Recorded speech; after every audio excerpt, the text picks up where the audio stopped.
मेरठ में साइबर अपराधों पर शिकंजा कसते हुए साइबर सेल और थाना निशाली गेट पुलिस की संयुक्त टीम ने एक फर्जी जनसेवा केंद्र का पर्दाफाश किया है। कार्रवाई के दौरान पुलिस ने भारी मात्रा में Aadhaar card, debit card, credit card और अन्य संदिग्ध दस्तावेज बरामद किए हैं। मामले में केंद्र संचालित कर रहे पिता पुत्र को गिरफ्तार कर लिया गया है। पुलिस के अनुसार एसएसपी के निर्देश पर जनसेवा केंद्रों का विशेष निरीक्षण अभियान चलाया जा रहा था। इसी क्रम में साइबर सेल और थाना निशाली गेट पुलिस ने संयुक्त कार्यवाही करते हुए एक संदिग्ध जन सेवा केंद्र पर छापा मारा। छापेमारी के दौरान मौके से बड़ी संख्या में Aadhaar card, debit card, credit card और विभिन्न प्रकार के फर्जी दस्तावेज बरामद हुए। प्रारंभिक जांच में सामने आया कि इन दस्तावेजों का उपयोग अवैध गतिविधियों में किया जा रहा था। कार्रवाई के दौरान केंद्र का संचालन कर रहे पिता पुत्र को गिरफ्तार कर लिया गया। पुलिस दोनों आरोपियों से पूछताछ कर यह पता लगाने का प्रयास कर रही है कि इस नेटवर्क से और कौन कौन लोग जुड़े हुए हैं और बरामद दस्तावेजों का उपयोग किन उद्देश्य के लिए किया जा रहा था। एसपी क्राइम अविनाश कुमार ने प्रेस वार्ता के दौरान मामले का खुलासा करते हुए बताया कि साइबर अपराधों पर अंकुश लगाने के लिए जिले में लगातार अभियान चलाया जा रहा है। बरामद दस्तावेजों और इलेक्ट्रॉनिक उपकरणों की जाँच की जा रही है और मामले में आगे की कानूनी कार्यवाही जारी है। जी देखिए, वरिष्ठ पुलिस अधीक्षक जनपद मेरठ महोदय के निर्देशन में सभी जनसेवा केंद्रों का निरीक्षण किया जा रहा है, क्योंकि साइबर फ्रॉड से रिलेटेड कई एक्टिविटीज़ में ऐसा पाया गया है कि जनसेवा कई अकाउंट्स ऐसे थे जो जनसेवा केंद्रों के माध्यम से खुले थे या उनका भी नाम इसमें आया था। तो उसी के अनुपालन में उसी क्रम में इसकी चेकिंग की जा रही थी। थाना निशाली गेट को चुना गया था और साइबर सेल जो हमारी जनपदीय साइबर सेल है, इन दोनों की संयुक्त टीम ने मिलकर कई जनसेवा केंद्र का निरीक्षण किया गया, जिसमें से एक जिसका नाम है रॉयल सर्विसेज, जिसमें बहुत सारी अनियमितताएं पाई गई।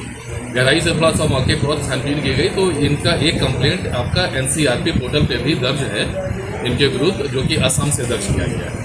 और इनके पास से बहुत सारी चीज़ों में ऐसे फर्जी दस्तावेज और कागजात जो है प्राप्त हुए हैं, जिससे ये स्पष्ट होता है कि इनके द्वारा अवैध प्रक्रिया का पालन किया जा रहा था। जैसे कि इनके पास करीब 90 से ज़्यादा डेबिट और क्रेडिट कार्ड है, 10 पासबुक है, चेक बुक्स हैं, 139 वोटर आईडी कार्ड है, ब्लैंक हेल्थ कार्ड है, करीब 200 के करीब आधार कार्ड से। तो पूछताछ में इनके द्वारा बताया गया है कि लोगों को बेवकूफ़ बना के और कई चीज़ों करके इनके डॉक्यूमेंट्स ले लेते हैं और इस तरह की फर्जी अकाउंट्स वगैरह भी क्रिएट करते हैं, जिसमें पैसों का काफ़ी ज़्यादा ट्रांजैक्शन होता है। पैसों का ट्रांजैक्शन इनका जो माध्यम है, कहाँ से आ रहा है और कहाँ जा रहा है, इसकी अभी तहकीकात की जा रही है। ये भी बहुत जल्दी 1-2 दिन में क्लियर हो जाएगा। और इस प्रक्रिया में, इस ऑपरेशन में 2 लोग गिरफ्तार हुए, दोनों पिता पुत्र हैं।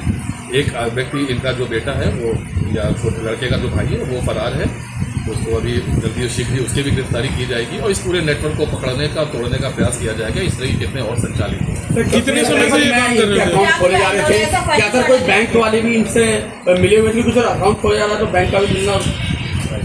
देखिए, इसमें जो अकाउंट्स है प्राइवेट बैंक के कुछ अकाउंट्स हैं, और जैसा कि मैंने आपको बताया है कि हमें दस्तावेज और डॉक्यूमेंट्स मिले। अब इनमें संलिप्तता फॉरवर्ड चेन और बैकवर्ड चेन, मतलब जितने भी इंस्टीट्यूशन जुड़े हुए, अगर बैंकिंग इंस्टीट्यूशन है, फाइनेंशियल इंस्टीट्यूशन है, तो उनका क्या रोल है, कितना रोल है, इसके बारे में तहकीकात कितने समय से चल रहा था सर? एसपी साहब, एजुकेशन कितनी है जो पकड़े गए? ये एजुकेटेड नहीं है ना। निजामुद्दीन एजुकेटेड है, बीएससी बीएड है। बीएससी बीएड किया निजामुद्दीन ने। सर कितने समय से चल रहा था और कितने लोगों को शिकार बना चुके हैं?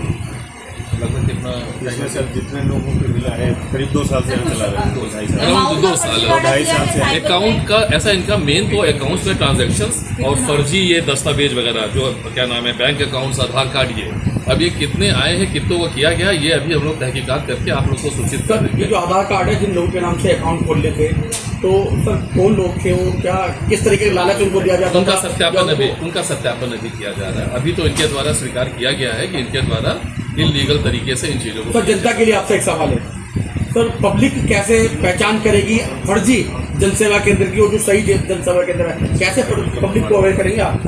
देखिए, इसका इनको अगर किसी जनसेवा केंद्र पे जा रहे हैं तो वहाँ पे पता कर लेना चाहिए कि इनका जो है वैध तरीके से इनका रजिस्ट्रेशन है कि नहीं।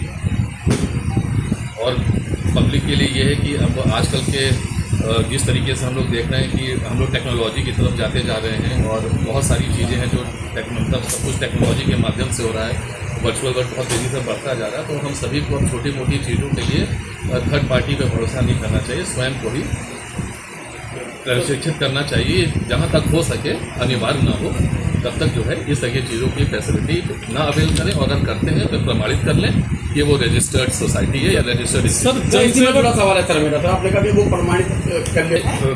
अब जब ये पकड़ में आया है तो उससे ये चीज़ हम लोगों को क्लियर हो गया है कि हम लोगों को स्वयं इसका निरीक्षण करते हुए जैसे हम लोग साइबर अपराध की जागरूकता के लिए अभियान चलाते हैं, उसी तरीके से ये भी चलाएंगे कि कौन कौन से इस तरह के इंस्टीट्यूशंस वैलिड है, कौन से नहीं है, और इसका सोशल मीडिया के माध्यम से और समाचार जो पत्र आते हैं, न्यूज़पेपर्स, उनके माध्यम से इसका व्यापक प्रचार प्रसार किया जाएगा और पब्लिक तक ये भी पहुंचाने का प्रयास किया जाएगा कि अगर इनका रजिस्ट्रेशन होता है तो कौन सी वैध इंस्टीट्यूशंस हैं जहां से इनका रजिस्टर होना जरूरी है और क्या क्या चीज़ें चाहिए। तो ये एक अवेयरनेस का पार्ट रहेगा आगे। जिस तरीके से इन्वेस्टिगेशन इन प्रोसेस है, चेकिंग की जा रही है। किसी भी संभावना से हम इनकार तब तक नहीं कर सकते हैं जब तक हम कंक्लूजन पे ना पहुंचते हैं। तो प्रोबेबिलिटीज हर जगह खुली हुई हैं, जैसा कि सिनेरियो आज की डेट में चल रहा है नेशनल इंटरनेशनल एवरीथिंग, तो हम किसी भी एंगल को नेग्लेक्ट नहीं कर रहे हैं और ना ही इग्नोर कर रहे हैं। जब एक बार कंप्लीट हो जाएगा और अगर हमें लगता है कि इस तरह की गतिविधियों में संलिप्त है तो निश्चित रूप से आप लोगों को इसी तरीके से पुनः जो है हम आमंत्रित करेंगे। उसमें आधा और पूरा नहीं होता है।